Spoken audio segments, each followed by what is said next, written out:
Ndị Igbo, ụmụnne m, ụmụ Chineke, ndị Igbo agọdore na mmụọ. Chukwu gozie unu, ya dịrị unu na mma. Ihe ahụ dị awoken the one of the Biafran people, Biafran spiritual leader.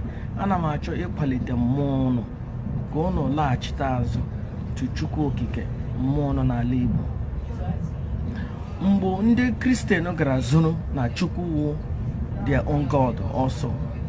Elekwana ihe mere ndị Kristian a na-akpọ nne m Chukwu. Ọ gịnị mere ha ji na-akpọ Chukwu okike Chukwu, but anaghị echeta nne m Chukwu? Ndị Igbo nwere mmụọ a na-akpọ Chukwu, nwekwe mmụọ a na-akpọ nne m Chukwu, nne Chukwu.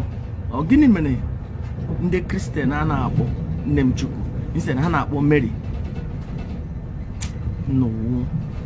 N'ụwa atọ bilitenụ ka anyị laghachitenụ, ka anyị chekwa onwe anyị, mezie mmụọ nọ n'ala anyị, ka ofe rụrụ arụ zuoro anyị nri, ka nkụ nọ na mba n'ala anyị yere anyị nri.